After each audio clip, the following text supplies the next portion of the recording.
8 de la mañana, 37 minutos. Buen día, Julia Estrada. ¿Cómo andás? ¿Tanto tiempo? Tanto tiempo, Ari. ¿Cómo andamos? Bien, ¿vos? Qué lindo estuvo el domingo, ¿no? Sí, vernos. Vernos. Sobre todo. Y estar acá. Estar después, en el destape, sí. Después lo demás ahora hablamos. Después pero pasaron cosas. Después pasaron cosas. Tal cual. Exactamente. Sí. Bueno, Julia, vas a tener mucho trabajo porque medio que todos coincidimos que la cuestión pasa por la economía. Así que te escuchamos. Sí, efectivamente, algunos comentarios para hacer sobre el domingo, porque recién ahora podemos charlar, ayer no hablamos.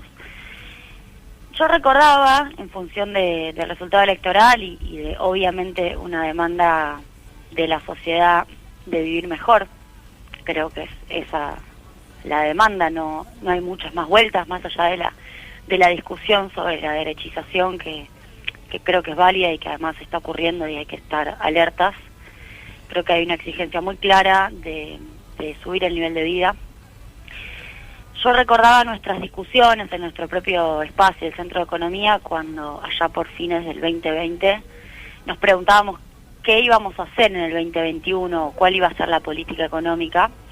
Y teníamos un interrogante, que luego se fue como diluyendo, pero teníamos un interrogante muy básico, que era disciplina fiscal o resultado electoral positivo. Es decir, ¿cuánto de esta disciplina fiscal, que ya sabíamos que el 2021 iba a tenerla, porque el presupuesto lo decía, un presupuesto además sin COVID, pero que después luego de la segunda ola quedó como un presupuesto un poco extemporáneo, porque no tenía el COVID y el COVID estaba ahí, era la segunda ola que había pegado. Entonces el interrogante es cuánto del resultado electoral se iba a expresar asociado a las decisiones de política fiscal y cuánto se podía flexibilizar en todo caso la política fiscal para poder tener un resultado electoral diferente. Efectivamente esta variable me parece que es la más relevante en un año en el cual, estando ya 14 de septiembre, los datos de gasto son efectivamente de austeridad. Yo quiero leer un informe que es de los compañeros de ITEGA, el Instituto de Trabajo y Economía Germán Abdala, que por cierto son muy buenos macroeconomistas, y el jueves sacaron un informe que dice, leo un solo párrafo: en los primeros 7 meses del año se registró un déficit primario de solo 0,7% del PBI, es decir, negativo en 0,7%, consolidando un escenario que puede resultar atípico para un año electoral.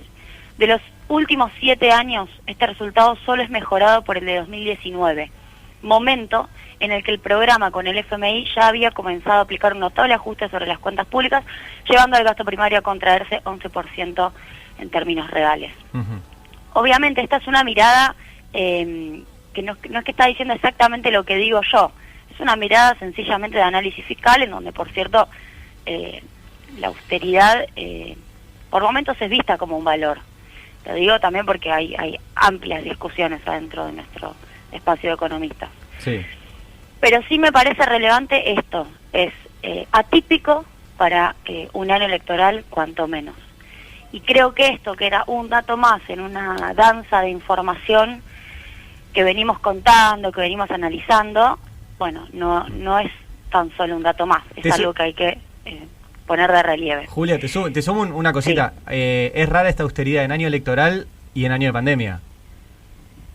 Claro, no estamos además incorporando en este párrafo que yo leí, ¿no? Sí. No estamos incorporando la variable pandemia, exactamente, que por cierto, al menos con la segunda ola, pero aún sin segunda ola, podemos decir que el 2021, siendo un año de crecimiento de 8%, como ya lo estamos sabiendo, pero ya a inicios de año sabíamos que iba a ser un año de crecimiento, aunque sea un poco menos, 5,5% decía el presupuesto. Bueno, la discusión sobre el crecimiento sin distribución, o el crecimiento con distribución, que por cierto lo planteó Cristina, y nosotros lo venimos diciendo en relación a las dos velocidades, es muy válida. Mi última columna con ustedes había sido sobre el empleo. Tenemos, olvidémonos de Macri por un rato, que evidentemente eso ha quedado atrás, más allá de que para el análisis no podemos dejarlo atrás, ha quedado muy lejos en relación a lo que la gente está percibiendo, la sociedad está percibiendo. Nosotros tenemos casi 200.000 puestos de trabajo de caída en pandemia, 190, estoy hablando de los privados, Y recuperamos mucho, recuperamos 110. Ahora, la verdad es que faltan 80. La verdad es que faltan 80. Y yo creo que la segunda lectura es, la sociedad no puede seguir cayendo más después de su decisión electoral en 2019. O decidió que no podía seguir yendo más para abajo. Que creo que está claro que eso interpretamos todos en 2019 y por eso perdió el macrismo y ganó el Frente de Todos. Juli, disculpa que te interrumpa, pero quería consultarte, y justo viene a pie de lo que estás hablando, algo que leí ayer por parte de un amigo historiador, que quizás no es especialista en estos temas ni nada, pero fue una reflexión que no había visto antes y me pareció sumamente interesante, que es que da la sensación de que en la Argentina los gobiernos o gastan más de lo que pueden, ya sea mediante emisión y déficit, o mediante endeudamiento, o pierden elecciones. ¿Sí? La derecha lo hace endeudándose, la izquierda lo hace con déficit. Pero parecería que el gobierno, que cualquier gobierno, de cualquier signo político, en cuanto se le corta esa posibilidad de sobregasto, pierde la elección. ¿Es un problema del sistema argentino? ¿Es un problema estructural que tenemos? Mira, necesitaría ver una base de datos y comparar años para atrás y ver qué es lo que le da en una regresión, a ver si los años electorales siempre coinciden con menor gasto, derrota, mayor gasto, victoria. No sé, Nico, está bueno el análisis igual. Lo que a mí sí me parece es que este año no había margen. Y todos lo percibíamos, todos lo veíamos, lo dijimos más o menos, y efectivamente fue así. Así es. No había margen porque se conjugó la pandemia, y se conjugó además un 2020 muy complicado después de Macri, porque nosotros estamos con la discusión salarial siempre. Yo recién miraba los datos de RIPTE. El RIPTE, que es el que se usa para todo, da primer semestre 2021, comparado con el promedio del primer semestre 2020, 5,9% de caída en términos de poder adquisitivo real. Después, por razones estadísticas, el punta a punta, el diciembre 19 contra el junio 2021, da que llegas al mismo lugar. Por eso depende cómo lo mires. Ahora, este 5,9% de caída del primer semestre de 2021 viene después del 20% de Macri, del 20% real de caída. Claro. Y 20% es mucho. Nosotros ya estamos acostumbrados porque lo decimos, porque lo repetimos. Bueno, las personas que sufrieron un 20% de caída de su salario real y tienen otra vez este 6% de caída, y bueno, no pueden más. Creo que eso es lo que se escuchó. Claro. Y Julia, ¿qué chances hay en materia económica de revertir esto en 2 meses? Bueno, en 2 meses es difícil que las decisiones que tomen se trasladen a realidad efectiva. Eso desde el vamos. Sí. Ahora, yo hubo una cosa que estuve proponiendo este último tiempo. De hecho, me hicieron una nota en la capital de Rosario 2 semanas antes de la elección y me lo titularon de esa manera, que es el mismo decreto que hizo Alberto Fernández allá por febrero del 2020, de suba de salario por decreto, básicamente. Sí. Que no es que la paga el 100% del Estado, digo, no es un bono del Estado. Sí, le compete lo que le corresponde al sector público, está claro, ¿no? Sí, trabajadores y trabajadores del sector público, obviamente, y luego todo lo que sea. Fue un aumento de 4.000 pesos, ¿no? Que estaban... Fueron 3.000, después fueron otros 1.000. Ahí está, sí. La verdad es que, insisto, ese primer trimestre del 2020, porque esto se aplicó en febrero del 2020. Sí. Enero y febrero, si no me equivoco. Ese primer semestre del 2020 da un aumento de salario real. Muy importante, entre otras cosas por eso. Obviamente, el argumento que viene es las empresas no pueden. Bueno, primero lo quiero poner en duda porque hay empresas que están mucho mejor que como estaban en 2019. Y de hecho lo pudieron hacer después de Macri en febrero del 2020. Y hoy hay actividades que están mejor que en 2019. Claro. Con lo cual, no sé si hay empresas que no pueden. Diría que iría a haber casos.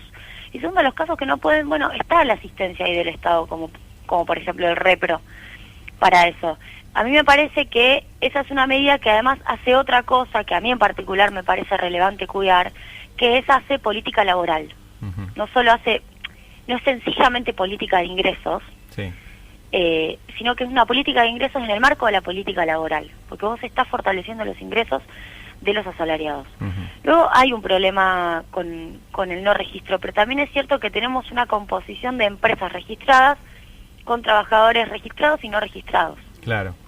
Esa es una realidad. O empresas registradas con trabajadores registrados a medio. Eso es lo que le estamos preguntando a todos eso y por ahora nadie se juega. Eso, un aumento por decreto de salarios. Sí. Bueno, ahí también es cierto que es un aumento que impacta en aquellos que tienen trabajo formal. Sí. Y gran parte del problema en esta elección me parece que viene de toda la gente que quedó suelta justamente en la informalidad.